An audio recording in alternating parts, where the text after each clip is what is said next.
வணக்கம். இன்றைக்கி வீட்டிலேயே பன்னீர் வந்து எப்படி செய்யலாம், அதில் பன்னீர் குடமிளகாய் கிரேவி எப்படி பண்ணலான்னு பார்க்கலாம். அதோட லேயர்டு சப்பாத்தி எப்படி பண்ணலான்னு பார்க்கலாம். இந்த மெத்தடில் வந்து செஞ்சிங்கன்னா சப்பாத்தி வந்து ஈவினிங் வரைக்குமே வந்து பார்த்திங்கன்னா ரொம்ப சாஃப்டாக இருக்கும். வாங்க வீடியோக்குள்ளே போகலாம். வீடியோ வந்து முழுசாக பாருங்கள், ஸ்கிப் பண்ணாதீங்க. வாங்க எப்படி பண்ணலான்னு பார்க்கலாம். நான் இன்றைக்கி ஒரு 2 லிட்டர் வந்து பால் வந்து எடுத்துருக்கேன் பன்னீர் வந்து செய்கிறதுக்கு. இதை வடிகட்டி வந்து எடுத்துக்கலாம். பொதுவாக பால் வந்து வாங்கணுன்னா முடி இருக்க சான்ஸ் இருக்குது, அதனால் வடிகட்டி வந்து எடுத்துருவோம். இங்கே பார்த்தீங்கன்னா இருக்குது பாருங்கள். இப்போ பால் வந்து நம்ம அடுப்பில் வந்து வச்சிடலாம். பால் வந்து பொங்கி வரட்டும். இப்போ பால் வந்து பொங்கி வந்துருச்சு. நான் வந்து இன்றைக்கி 2 லெமன் வந்து புழிஞ்சு வச்சுருக்கேன், விதை இல்லாமல், அதில் பல்ப்ஸ் இல்லாமல். ஸோ இப்போ வந்து அதை வந்து சேர்த்துக்கலாம். இந்த லெமன் ஜூஸை வந்து சேர்த்துட்டு ஒரு 2 நிமிஷம் வந்து வெயிட் பண்ணோன்னா, மிக்ஸ் பண்ணி விட்டோன்னா நமக்கு நல்லா திரிஞ்சு வந்துடும். இப்போ இதை நம்ம வந்து வடிகட்டி வந்து எடுத்துக்கலாம். ஒரு அகலமான கிண்ணத்தில் இந்த ஃபில்டரை வந்து வச்சுட்டு மேலே ஒரு காட்டன் கிளாத்தை வந்து வடிகட்டுறதுக்கு வந்து செட் பண்ணிப்போம். ஏன்னா நமக்கு வடிகட்டுறதுக்கு வந்து ஈஸியாக இருக்கும். இப்போ நல்லா வந்து உள்ளே வந்து அழுத்திட்டு செட் பண்ணிக்கலாம். இப்போ நல்லா வந்து வடிகட்டி எடுத்துப்போம். பார்த்து பொறுமையாக வடிகட்டணுங்க, ஏன்னா அது ஆவி பறக்கும். நம்ம கடையில் வாங்குறதை விட இந்த மாதிரி ஃப்ரெஷ்ஷாக செஞ்சு சாப்பிட்டோன்னா ரொம்பவே வந்து நல்லது. இந்த மாதிரி ரெடி பண்ணோன்னா நம்ம ஸ்வீட்லேருந்து எல்லாமே நம்ம வீட்டில் வந்து ரெடி பண்ணிக்கலாம். இப்போ எல்லாத்தையும் வந்து வடிகட்டிக்கலாம். வடிகட்டிட்டு உள்ளே பாருங்கள் எவ்வளோ தண்ணி விட்டுருக்குன்னு. இப்போ தண்ணியெல்லாம் ஊற்றிடலாம். கொஞ்சம் சூடாக இருக்கும், நம்ம பார்த்து கவனமாக செய்யணும். இப்போ அதே கிண்ணத்தில் வந்து பார்த்திங்கன்னா அதே ஃபில்டரை வச்சுட்டு இந்த பன்னீரை வந்து பார்த்திங்கன்னா நம்ம லெமன் வந்து புழிஞ்சிருக்கிறதுனால கொஞ்சம் புளிப்புத்தன்மை இருக்க சான்ஸ் இருக்குது. அதனால் சுத்தமான தண்ணி கொஞ்சம் விட்டு நல்லா வந்து வாஷ் பண்ணி வந்து எடுத்துக்கலாம். ஏன்னா நம்ம எதாவது ஸ்வீட்லாம் பண்ணுறோன்னா அந்த லெமன் ஃப்ளேவர் வந்து இல்லாமல் இருக்கணும். அண்ட் மோரோவர் நம்ம ஏதாவது சமையலுக்கு வந்து ரெசிபி பண்ணாலுமே நமக்கு வந்து ஃப்ரெஷ்ஷாக அந்த டேஸ்ட் லெமன் ஃப்ளேவர் இல்லாமல் இருக்கும். அதனால் தண்ணி வந்து கொஞ்சம் கொஞ்சமாக விட்டு நல்லா வந்து கொஞ்சம் அழுத்தி அந்த எக்ஸஸாக அதில் இருக்கிற தண்ணியெல்லாம் நம்ம வெளில எடுத்துட்டோன்னா அந்த ஃப்ளேவர், அந்த டேஸ்ட் வந்து லெமன் டேஸ்ட் வந்து வராது. இப்போது நமக்கு வந்து எந்த ஷேப் வேணுமோ அந்த ஷேப்பில் அப்படியே துணியிலேயே வச்சு வந்து மடித்து வந்து எடுத்துப்போம். நான் இந்த மாதிரி வந்து மடித்து வந்து எடுத்துக்கிறேன். அடியில் வந்து பார்த்திங்கன்னா நமக்கு வந்து பன்னீர் இருக்குது. இந்த மாதிரி ஃபோல்ட் பண்ணி வந்து எடுத்துக்கலாம். இப்போ அடியில் ஒரு அகலமான தட்டில் மேலே வந்து பார்த்திங்கன்னா ஒரு தட்டு வந்து கமுத்து வச்சுருக்கேன். அது மேலே வந்து பன்னீரை வச்சுட்டு இதுக்கு மேலே வந்து ஒரு தட்டு வச்சு ஒரு கல் வந்து மாதிரி வச்சுருவோம். வச்சுட்டு கொஞ்சம் நேரம் அப்படியே விட்டுடலாம். எக்ஸஸாக இருக்கிற தண்ணியெலாம் வெளில வந்து நல்லா நமக்கு ஷேப் வந்து கிடைக்கும். இப்போ எடுத்துகிட்டு வந்து பார்ப்போம் பன்னீர் வந்து எப்படி வந்திருக்குன்னு.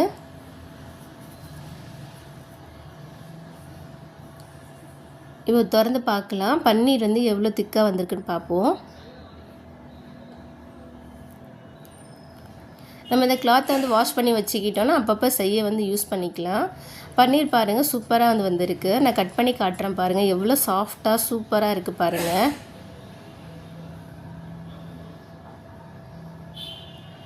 சூப்பராக வந்துருச்சு. இது ஃப்ரிட்ஜில் நம்ம வந்து ஸ்டோர் பண்ணணுன்னா ஒரு பாக்ஸில் வந்து போட்டுட்டு கொஞ்சம் தண்ணி விட்டு மூடி வச்சிட்டோன்னா நம்ம வந்து யூஸ் பண்ணிக்கலாம். நல்லாயிருக்கும், ஃப்ரெஷ்ஷாகவே வந்து இருக்கும் இந்த மாதிரி வச்சோன்னா.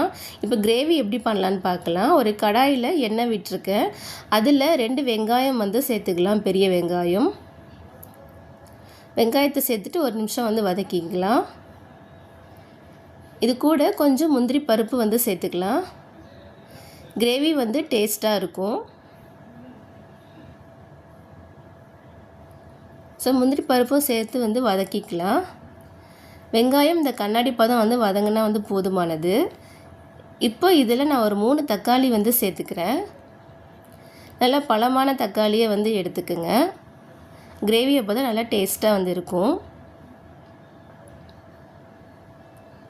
தக்காளி வந்து ஓரளவு வதங்கினோடனே இஞ்சி பூண்டு பேஸ்ட் வந்து நான் சேர்க்குறேன். என்கிட்ட இஞ்சி பூண்டு பேஸ்ட்டாக ரெடி பண்ணி வச்சுருக்கேன் தான் சேர்த்துருக்கேன். அப்படி இல்லைன்னா இஞ்சி கொஞ்சம்னா பூண்டு ஒரு 4 பல் வந்து சேர்த்துக்குங்க. இதை சேர்த்துட்டு நல்லா வந்து வாசம் போகிற அளவுக்கு நல்லா வந்து வதக்கி வந்து எடுத்துப்போம். ஆறினோடனே மிக்சியில் வந்து அரைச்சி எடுத்துக்கலாம். சப்பாத்தி செய்கிறதுக்கு கோதுமை மாவு கூட கொஞ்சனா வந்து சால்ட் வந்து சேர்த்துக்கலாம். இதோட சர்க்கரை வந்து டேஸ்ட்டுக்காக ஒரு அரை ஸ்பூன் வந்து சேர்க்குறேன்.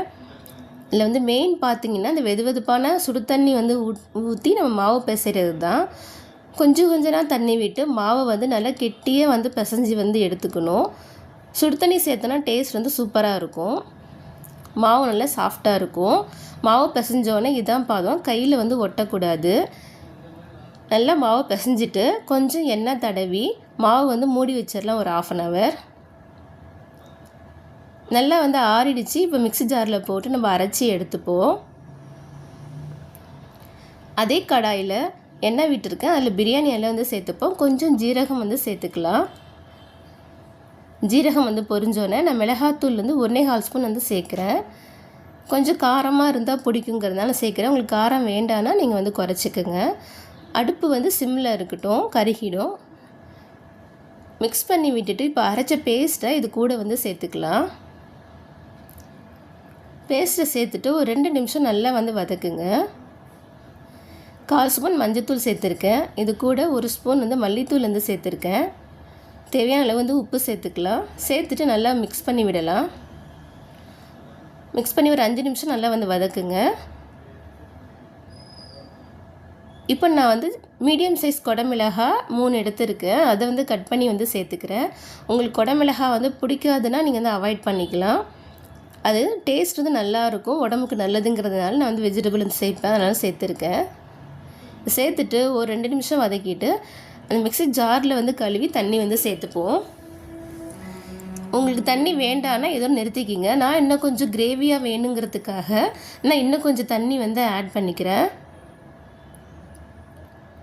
சேர்த்துட்டு நல்லா வந்து மிக்ஸ் பண்ணி விடலாம். நான் 1 ஸ்பூன் வந்து ஃப்ரெஷ் வெண்ணெய் சேர்க்குறேன். உங்களுக்கு வேண்டான்னு இதை நீங்கள் அவாய்ட் பண்ணிடலாம். இப்போது பன்னீரை வந்து நான் பெரிய பெரிய துண்டுகளாக தான் கட் பண்ணியிருக்கேன். அந்த பன்னீரெல்லாம் அதில் சேர்த்துப்போம். நீங்கள் சின்ன சின்ன துண்டாக வேணாலும் கட் பண்ணி வந்து சேர்த்துக்கலாம். இந்த கிரேவியை அப்படியே வந்து பார்த்திங்கன்னா நீங்கள் வெண்ணெயில் வந்து வதக்கிட்டு செய்யலாம். நான் வந்து வேணாம் அப்படிங்கிறதுனால தான் நான் ஆயிலில் வந்து சேர்த்துட்டு கடைசியாக கொஞ்சம் வந்து வெண்ணெய் வந்து சேர்த்துருக்கேன். இப்போ எல்லா பன்னீரும் வந்து சேர்த்துடலாம். எல்லாத்தையும் சேர்த்துட்டு ஃப்ளேவருக்கு வந்து ஒரு 3 பச்சை மிளகாய் வந்து சேர்க்குறேன். முழுசாக தான் சேர்த்துருக்கேன். இதை சேர்த்துட்டு லைட்டாக வந்து மிக்ஸ் பண்ணி விடலாம். மிக்ஸ் பண்ணிவிட்டு ஒரு 5 நிமிஷம் வந்து நல்லா வந்து கொதிக்க விட்டுடலாம். பாருங்கள், கிரேவி வந்து ரெடி ஆகிடுச்சு. சூப்பராக இருக்குது. இது சப்பாத்திக்கு, பரோட்டாவுக்கு, அட் த சேம் டைம் வந்து பார்த்திங்கன்னா பூரிக்கு வந்து சூப்பராக வந்து செட் ஆகும். இப்போ வந்து கஸ்தூரி மேத்தி கொஞ்சம்னா வந்து மேலே வந்து தூவி விடுவோம். இதோட கரம் மசாலா வந்து 1 ஸ்பூன் வந்து மேலே தூவிக்கலாம். கடைசியாக சேர்த்தா ஃப்ளேவர் வந்து சூப்பராக இருக்கும். நல்லா வந்து மிக்ஸ் பண்ணி விட்டுடலாம். அவ்வளோதான், கிரேவி வந்து ரெடி ஆகிடுச்சு. இப்போ வந்து அடுப்பை ஆஃப் பண்ணிவிட்டு அடுத்து லேயர்டு ஒரு சப்பாத்தி வந்து எப்படி பண்ணலான்னு பார்க்கலாம். மாவு வந்து நல்லா வந்து பிசைஞ்சிருங்க. பிசைஞ்சிட்டு வந்து தேவையான மாவு எடுத்துட்டு ஃபஸ்ட்டு நல்லா தேய்ச்சிக்கலாம். நல்லா மெலிசாக வந்து தேய்ச்சிட்டு கொஞ்சம்னா வந்து எண்ணெய் சேர்த்துப்போம். நீங்கள் நெய் இல்லை பட்டர் வேணாலும் சேர்த்துக்கலாம். அதை வந்து அப்படியே மடிச்சிக்கலாம். திரும்பவும் வந்து கொஞ்சம் வந்து ஆயில் வந்து சேர்த்துக்கலாம். சேர்த்துட்டு திரும்பவும் வந்து மடிச்சிடலாம். எங்கள் வீட்டில் எப்போவுமே இப்படி தான் சப்பாத்தி வந்து பண்ணுவோம். இதை அப்படியே வந்து பார்த்திங்கன்னா நம்ம தேய்க்க ஆரம்பிச்சிடலாம். இந்த லேயர் சப்பாத்தி வந்து பார்த்திங்கன்னா நமக்கு ரொம்ப சாஃப்டாகவும் இருக்கும். அதே நேரம் வந்து பார்த்திங்கன்னா சாப்பிட்றதுக்கு ரொம்ப பிடிக்கும். அவ்வளோதான், ரெடி ஆகிடுச்சு. இதே மாதிரி எல்லாத்தையும் தேய்ச்சிக்கலாம். சப்பாத்தி கல் வந்து சுடேறினதுக்கப்புறமா சப்பாத்தியை வந்து ஃபஸ்ட்டு ஆட் பண்ணிவிடுங்க. 1 நிமிஷம் விட்டுட்டு திருப்பி போட்டுடலாம். நல்லா வந்து உப்பி வர ஆரம்பிக்கும். இப்போ வந்து கொஞ்சம்னா வந்து எண்ணெய் சேர்த்துக்கலாம். உங்களுக்கு கீ வேணுன்னா நீங்கள் கீ கூட சேர்த்துக்கலாம். நல்லா தான் இருக்கும், சூப்பராக இருக்கும். குழந்தைங்களுக்கு கொடுக்குறதா இருந்தால் நீங்கள் வந்து நெய் சேர்த்துக்குங்க. திருப்பி போட்டுக்கலாம். லேயர்டு சப்பாத்தியாக இருக்கிறதுனால கண்டிப்பாக அந்த குழந்தைங்க விரும்பி சாப்பிடுவாங்க. சைடில் நல்லா வந்து வேகிற அளவுக்கு ப்ரெஸ் பண்ணி வேக வச்சு வந்து எடுத்துருவோம். இதே மாதிரி எல்லா சப்பாத்தியும் வந்து போட்டுக்கலாம்.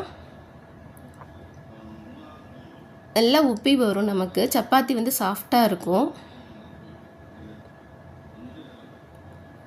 நம்ம வந்து எடுக்கிறப்பவே பார்த்திங்கன்னா லேயர் லேயராக பிரிஞ்சு வர ஆரம்பிக்கும். ஸோ லெஸ் ஆயிலில் நம்ம சூப்பராக வந்து இந்த பரோட்டா வந்து செஞ்சிடலாம். நல்லா உப்பி வருது பாருங்கள். நல்லா ஓரங்கள் நல்லா வேக வச்சு எடுத்துக்கலாம். இதே மாதிரி எல்லா சப்பாத்தியும் வந்து போட்டு எடுத்துக்க வேண்டியதாங்க.